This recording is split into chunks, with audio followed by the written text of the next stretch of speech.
This is Joe, Michelle, Melissa, and Shannon with More Than a Sniff, where we talk about everything dog. from training to nutrition, from behavior modification to grooming. from vet visits to dog parks. From getting to know us to having guests. Today we're going to talk about connection as it relates to owners' responsibilities to their dogs and how a lot of times we as owners tend to fail our dogs because dogs naturally want to connect with us, but they need clear information, and we tend to fail them, or we push them into situations that the dog is really not excited about. And I'm not into like the dog. I want the dog to be happy, and I want the dog to love me, and I want the dog to, feel like it's loved. It's not that type of responsibility of the owners of what the dog is looking for. The dog will naturally find peace and happiness and balance if the environment is set up so, and that all dogs don't like everything, but they do need something. So where I'm going with this and what I'm talking about is I see time and time again where owners feel like their dogs need to go into a doggy daycare situation, and then the dog gets in trouble, and we come in to evaluate the dog in the environment of the doggy daycare, and the dog literally the whole time is sitting at the door and guarding the door and getting in trouble that way because they don't really want to be there. It's not a place for them. Very few dogs fit into the doggy daycare situation, and we have recommended that for some dogs because the owners can't meet the needs of a particular dog and an environment. But we feel like, get the dog to the doggy daycare because they're happy and they have friends and everybody loves them there, and then the dog truly isn't happy. Another situation is some dogs just don't like walking. It's just not, they'd rather do something else. And so if your dog is getting into trouble or causing problems, or it just doesn't feel right, then maybe you should think about what else you can offer your dog, and then also think about what the ultimate responsibility is of the owner to make sure that the dog's needs are met. So Michelle, I'm going to jump back to you. Talk to me a little bit about that topic and the things that you feel like is owner's responsibility specifically for the dogs. Specifically, we're talking still about doggy daycare or all of the above. Okay. Just really what responsibility do the owners have to their dogs that we as owners continue to fail them? So being that I come from a doggy daycare background, I'm very opinionated on this subject. Yeah, that's good. I really, being that I worked there for 10 years, which is kind of crazy to think about, but there is an age and breeds that do much better there. I would say all dogs by the time they're a year old are kind of fed up with it if they've been going there regularly. Yeah. And so, and breed is really most your sporting dogs really love it for the first year. Herding dogs do decently the first year. They're usually fed up by about 8 months. Yeah. Just because they're smarter than all their other dogs. Yeah. Your toy breeds are usually terrified. So it really depends on the breed. But where I like to talk to people about it is so you have 8 months to a year that your dog is going to enjoy that. Why would you not find something else that you can do for life that they would enjoy? Right. They can do with you, and I think most people use that excuse as like, I work all the time, or I can't spend that much time. My dog has a lot of energy and stuff like that. But why would you not? Because you're going to have to fix it, right? Yeah. If problems generally come up within a year in that environment, why would you not try to find something you can do with your dog for life? Right. That connects you to your dog. Yeah. That gets that release for the dog. And most dogs don't have as much energy as people make it up to be either. So yeah. So I don't know why you wouldn't spend that time, that first year, in that really that vulnerable stage as a puppy. Yeah. Connecting with them and creating something that you can live with for life. Yeah. Versus having to fix it later. Yeah, I like that. Melissa, what about you? Pop in the camera. Yeah. One thing that I keep thinking with this subject is show up and grow up. Show up for your dog and find ways that make them happy. And it's not always fun for us sometimes, you know, like maybe your dog doesn't like to go just play fetch. Well, find what do they like? Right. Do they like playing tug? Go play tug with them. Yeah. Go feed them, go bathe them, go groom them. All these things that we're paying other people to do, but they're bonding activities for our dogs. Yeah. To have them, and I don't know, all these things I think we're outsourcing too much for our dogs. Right. In that way, grow up, and if you are the problem, own up to it.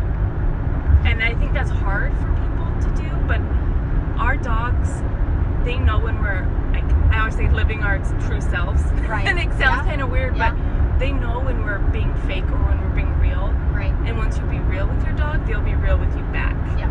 And I think of all these things that, like, I don't like dog parks at all. And people are like, oh, our dog likes them, but you're going there and pushing your dog away. Right. I don't want to play with you, go play with them. Yeah. And we might just think that the dog's having a grand old time, but in reality, we're sending them the message, I want you to go play without me. That's where the fun is away from me. Right. Right. Why don't you go and just play with your dog somewhere on the beach? You know, I mean, we're kind of treating our dogs like kids, and that's not who they are. Right. They don't need to go to doggy daycare. They don't need to go play with other dogs. You are the dog's pack. Yeah. And so it doesn't make sense to ship your dog off to another pack. Right. Right. It's a very strange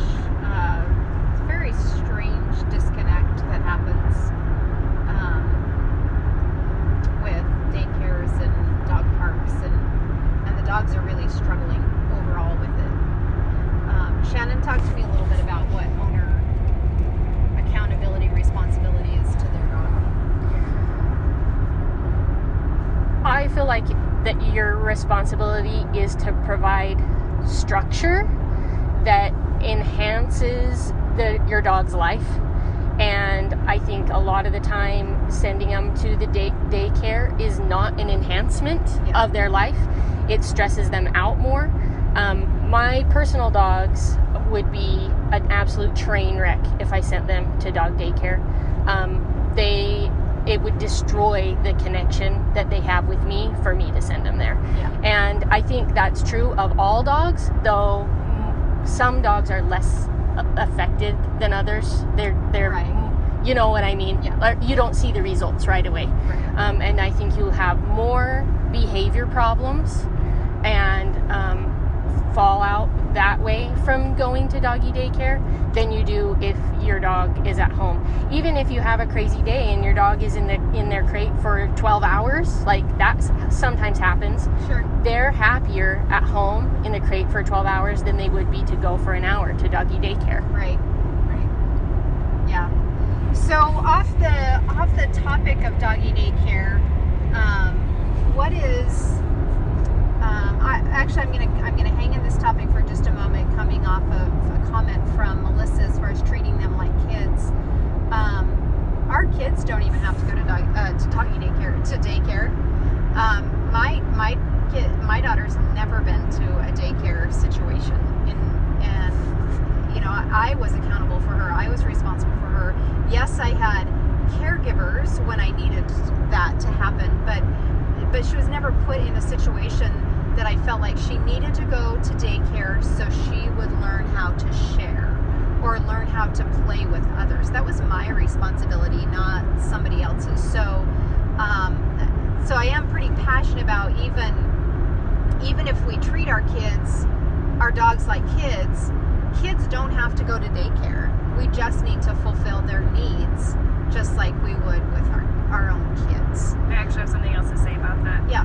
Because there are a lot of kids that do go to daycares. Daycares are structured. Doggy daycares are not. There is a big difference. There is playtime in daycare, but they're learning stuff. Yeah, it's a very structured. We go out and play. Those caregivers are like, hey, today you're going to color with the color purple. You know what I mean? And for a 2-year-old, that's a big deal, right? Yeah. These dogs, there's no structure at all. It is just complete chaos for 8 hours. Yeah. And so I think that's the difference that people don't realize between kids and dogs. Right. Right. Yeah. Yeah, I like that. That's really good, Michelle. So on that note, that's what I feel like we excel at when, you know, I get the emotional part, I get it's hard, and I also get, hey, if I can pay somebody to get my dog trained during the day, then I can spend the time that I need to connecting with them in the, you know, after work, where ours is not just go out and just run around and create packs. You know, it's very structured, and they get training time, and they get walks, and they get their social time, and so we create it more like, I guess, the preschools would set up is, today we're coloring purple. Tomorrow we're going to talk all about yellow. And with our dogs, we kind of do the same thing. Here's your new friends for the day. Here's your nap time. Here's your play time. Here's your training time. Here's your learning time. And then when they go home, they're not exhausted, and the owners can do what they want to do with them. I mean, even if the owners wanted to come home and go hiking with the dogs are ready for that. If the dogs, you know, if the owners want to come home and just relax with them, the dog's ready for that, because they're ready for that connection into them. So that's a really, really, really, really strong point, Michelle, and I feel like that's where we stand out differently with our programs, is that it's not just taking them to an unstructured environment to run around all day. What are the other needs that we as owners are responsible of meeting for our dogs that creates the connection of that relationship between you and your dog? Michelle? A big piece that came to me, I mean, there's a ton that could go into this, but kind of still in the same lines of the doggy daycare, just because we're talking about that. I hear more often than not people want their dogs to go play outside and not be with them. All the time I hear, like, why won't he just go outside and be outside and hang out outside? And I'm like, well, for how long are we talking here? And they're like, for a couple hours. And I'm like, that if you're home, that doesn't even make sense to the dog. Right. Like, why would you not want them to be with you? So why are you not teaching them, like, oh, instead of being all over me, like, you're going to go lay down over there, but you can still be with me. Right. So sending the dog away in that way. I mean, I know the dog has to go outside. I totally get it. That's frustrating. Your dog won't go outside. Right. And I think that's a totally different story. My dogs will go outside, but then they want to be back inside with me. And they're not obnoxious about it, which I think is the bigger problem. Right. But I don't expect, if I'm home, I don't expect my dogs to go out for hours and hours and hours and be without me. Another thing, we've talked about this on the podcast too, is going into the bathroom with you. I know that sounds so stupid, but like, my dogs go with me every time. I don't push them away. The only time I ever send my dogs away is if they're underfoot in the kitchen. Right. That is it.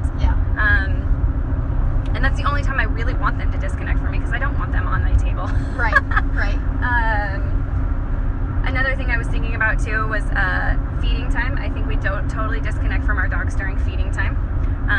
Most people, there's a lot of people that feed from the table, but we want our dogs to be away from us during dinner, which is totally fine with me. I'm totally cool with that. But I think they should have something instructive to do at that time, instead of being like, oh, we're just going to put you outside at that time. Right. But their meal times, I think a lot of times we just throw food down and leave it, especially free feeders. Like, it's just there all the time. So there's no connection with you to the food and the dog at all. And that's, if you think about it, like, really, what, if you know nothing about dogs and you get a puppy, like, the first thing that anybody tells you is, oh, the person that feeds the dog is the one that they love. But if there's no connection to food to that dog, if it's just always there, then what is the connection to you? Right. So I think it's really important to hand feed when you first get a dog, when they're puppies. I still make a big deal out of my dog's food. It's very structured. They have to sit and wait, and like, I give them their food. If they don't eat within 10 minutes, it's picked up. And it's 10 minutes because Prudence will eat Rambo's food if we leave it out any longer. Right. Some dogs I give a little longer, but not mine. So I think food is a huge disconnection with people and their dogs. I agree. Melissa, what else as owners are we responsible for? I always tell owners that they're like, your relationship with the dog is like a table. There are four, what are the chairs? Four legs? Legs. So there's nourishment, food, water, the basics. Shelter, your house, giving them, and not only shelter literally, but shelter like they feel safe and they have that routine. Play. It has to be fun. You have to play with them, and then purpose. They have to have some part in the pack that is their purpose. Yeah. And like for my dogs, I have a lot of jobs they do, but you don't have to do it that much. Even just at night, you can read by me. Yeah. And that is your purpose. Right. Something that the dog looks forward to. Because if not, the dog's going to make a purpose without you. Yeah. And I find it very interesting that in a lot of homes where I can see a disconnect between owners and dogs, Mm-hmm. those are the dogs that are being destructive in the home. Yeah. And I always think of like, why? Because that's the only time you'll react to them. Right. If they're Right. doing that. Yeah. So if something's wrong, like I always say, check those 4 legs. Is something missing? Like hand feeding or food with a purpose, shelter with routine, Uh-huh. play, Yep. and a purpose, some job or some meaning in the pack. Yeah. Yeah.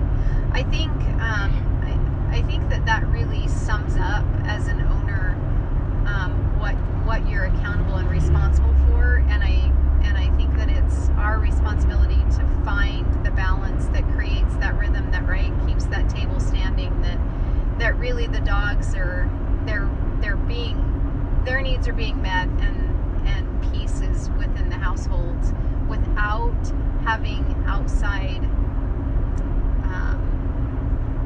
influences, really. And I think if you can create it without outside influences, then at that point you can start incorporating outside influences to help or benefit your dog, from training to even having somebody come hike your dog. I get that that they can go on an adventure, they can do other things during the day to help you out, but their very first has to be peace within the house, and there has to be the connection with you and your dog, so that you're being honest and true to, you know what, we're not going to hike this week because it's too much, and we've done enough this week that they don't need it. And so I think it's important to, if you have peace and you don't have any disruptions in emotion in the households with your dog, and they're in a good rhythm, that's when you have met your responsibility of dog ownership. Shannon, do you have anything to add? I think the hardest piece of that is the finding the purpose for your dog, because like food, you can give your dog food. Like that's easy. Yeah. Shelter, you've provided your dog shelter. That's easy.